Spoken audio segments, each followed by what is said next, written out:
Welcome back. In this section, we are going to discuss about collection and classes. So, in order to start with it, let's study about list. Lists are used to store multiple items in a single variable. Example: fruit list equal to apple, banana, mango, orange, everything in double quotes and placed in square brackets. Print fruit list, it will print the list, that is apple, banana, mango and orange. So here you can see this is the output. So this is the way we define a list. Referring elements of a list. So here if I list, the index starts from 0. So if you have seen, we have four values: apple, banana, mango and orange. So index will start from 0, 1, 2 and 3. If I will write non-existing item equal to fruit list of 4th, which means it will be giving me an error out of index. So here you can see list index out of range. So this is the error. If I write fruit list 0, fruit list 1, fruit list 2, fruit list 3 and store it in respective variable, first item, second item, third item and fourth item, it doesn't give me any issue. But as soon as if I write non-existing item equal to fruit list of 4, then I will get an error. If I print this, I will get first item is apple, second item is banana, third item is mango and fourth item is orange.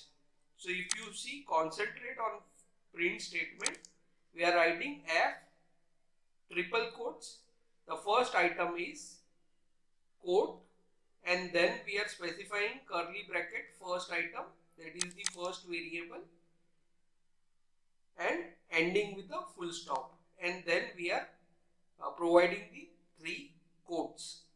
So this is the way, one of the way to print the statement. Else you can write print double quotes, the first item is space double quote plus first item and close the bracket.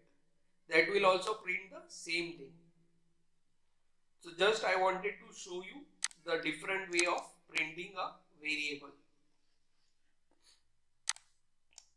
Now list length. If I want to find out the length, I will write len fruit list. Len is the function which determines the length of the list. Last item equal to fruit list list length minus 1. So this is the index. Minus 1 because we are 0 based index. So index starts from 0. That's the reason. Let's print it. We will get a clear idea. So the list length is 4 items in it: apple, mango, banana, mango and orange. So that's why it is showing list item has 4 items in it. And the last item is orange. How we got this last item? Fruit list length, that is we got from the length command, minus 1. So that is the third position. Fruit item list 3 and it has printed orange. Altering list. Fruit list equal to apple, banana, orange, mango, orange. Print before the update. So it will print apple, banana, mango, orange. Now we are going to replace fruit list index 0 equal to watermelon and we will print the after update. So here you can see before the update apple, banana, mango and orange, but after replacing, that is by calling through index, for index position 0, we are replacing apple with watermelon. So apple was replaced by watermelon. So this is the way we alter list. Now if I want to add a new item to a list. So fruit list, it has 4 items: apple, banana, mango and orange. We want to write fruit list dot append cherry. So if I print this, before the append apple, banana, mango, orange. After the append 5 items are there: apple, banana, mango, orange and cherry. So this is how we append a list. Now if I want to delete something from the list, so I will write delete fruit list and the index number. Index 3 is orange because this will be the starting from 0, 1, 2, 3. So let's print it. We will see orange will be removed. Removing orange from the last item of the list to go. So before the delete apple, banana, mango, orange. After the delete apple, banana and mango. So here you can see fruit list apple, banana, mango, orange. We can also remove it by fruit list dot remove mango. So let's execute it. So here you can see we have removed the mango from the list. So this is also one method through which we can remove items from the list. So here I have used fruit list equal to apple, banana, mango, orange. Now I am writing an if statement.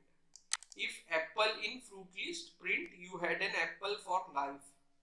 If pizza not in fruit list, print you did not have pizza for lifetime. So both the line will be printed because both of them are satisfying the condition. Apple is in fruit list and pizza is not in the fruit list. So that's the reason both the lines will be printed. We can play around with the if statement. So this is just an example to show you how it works. Now built-in functions for list. So we have fruit list, apple, banana, mango, orange. Item count equal to length of fruit item list. Length is the function which returns the number of length of the list. So it will return 4. Minimum and maximum. So it will be based on the calculation minimum and maximum from the fruit list. Apple is the smallest, that is minimum, and orange is the biggest. So that's why it is displaying. We are using the simple print statement item count, that is 4 items in the list. Minimum and maximum we are printing, that is apple and orange. So here we have random numbers 1, 42, 23, 56, 28, 39 and 20. These are the random numbers. Here we will find out the length 1, 2, 3, 4, 5, 6, 7. 7 is the length. Minimum is 1 and maximum is 56. So the same thing we have done. We have captured everything in variables by using length, minimum and maximum function, by passing the random list as a parameter, random number list as the parameter, and printing it individually. So this is how this thing works. Transforming lower list to uppercase list. So here you can see fruit list is apple, banana, mango, orange. So before transformation I am creating a caps list which is empty. Then for item in fruit list, cap list dot append item dot capitalize. That will capitalize the first character of the item. So let's print it so it gives a better idea. So here you can see before transformation apple, banana, mango, orange all small, and here after transformation A is capital for apple, B is capital for banana, M is capital for mango, and O is capital for orange. Item dot capitalize. Capitalize is the function that will convert it to the first character into capital form. Now let's talk about dictionaries. Dictionaries are used to store data value in key value pair format. So here I have created a food dictionary. So that's why I have written food DICT. Food dictionary. You can give the name as per your wish. I have pizza with $260, sandwich for $200, wrap for $100, and burger for $150. So it's just a random number. It doesn't have a realistic relevance. That we don't get a pizza for $260. It's just a random number. So here I am declaring and printing the dictionary. Pizza 260, sandwich 200, wrap 100, and burger 150. So here you can see food equal to pizza. Pizza price equal to food dictionary food. Food dictionary is declared over here and food is a variable declared over here. So food dictionary pizza, and we are printing the food and pizza price. Food and pizza price, these are the two variables we are printing. Pizza is the present in the list and we are calculating the pizza price. So your pizza cost is 260. Pizza, here we have written a number 260. So this is how it works. Now let's choice A equal to pizza, price A equal to food dictionary dot get choice A minus 1, and it will print your choice, that is your pizza cost this much amount. Choice B burger, price food dictionary dot get choice minus 1, and it will print the relevant pizza and burger are 260 and 150. Here we are getting the index minus 1 and we are printing it. So that's the reason we are writing minus 1.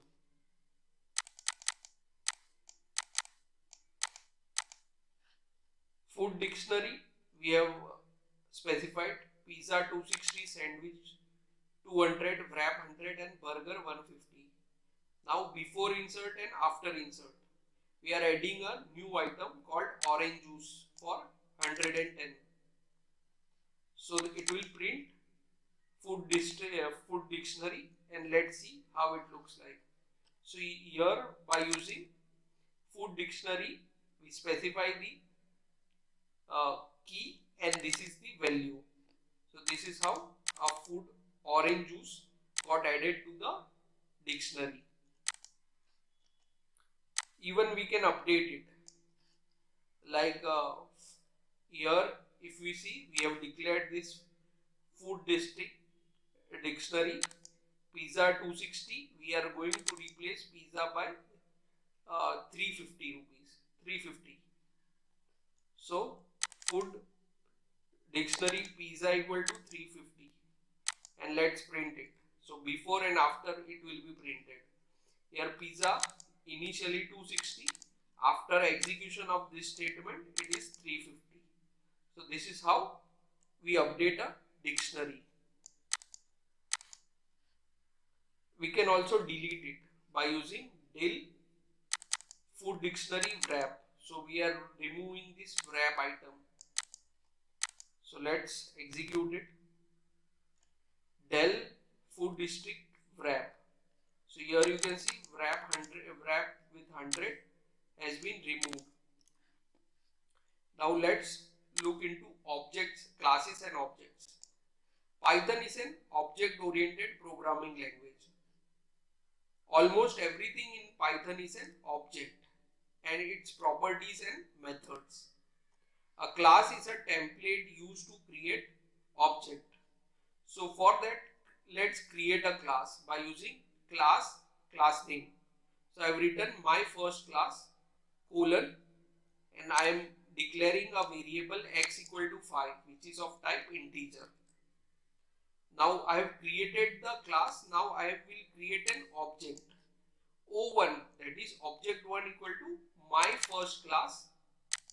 This will create the object. Now I will print it by using print O1 dot x. So x is the variable I am invoking and extracting the result over here. So 5 will be printed. Here you can see 5 has been printed. This is how we create a class and create an object. We will declare a class my greet. Define greet equal to self greet equal to good morning. Greeting equal to good morning. So this is the function we have defined. So here it has a print statement self. It will print the memory of the object, and says is a like character string, and greeting will be by default is good morning. If we pass something in greetings, it will print that. So let's see. I am creating two objects, object 1 and object 2 of type of class my greet. Object 1 dot greet, this is the function which we are invoking over here. Without any parameter, it will print good morning. So this is the object main migrate object at location. This is the memory location. Let's execute it so we will get a clear idea. See, both the object memory location is different. So here you can see last 3 characters are different. So these are the memory location. And say it will be printed, and when we pass nothing, it prints good morning. When we pass hello, it will print hello. So this is how we write class and invoke the class and declare objects and play with the objects around. And we will see next class person. Defining the class constructor method. Whenever an object is created, by default construction method is executed. Here we are defining it by using def underscore underscore init underscore underscore self comma name comma age. Self dot name equal to name, self dot age equal to age. So this is we are initializing with. So now I will create a object p1 equal to person Sam comma 38. Name and age we have passed. Now if I write print p1 dot name and p1 dot age, it will print Sam and 38. That is name Sam and age 38. So that's all this I wanted to discuss about collections and classes. So that's all for this lecture. See you in the next video.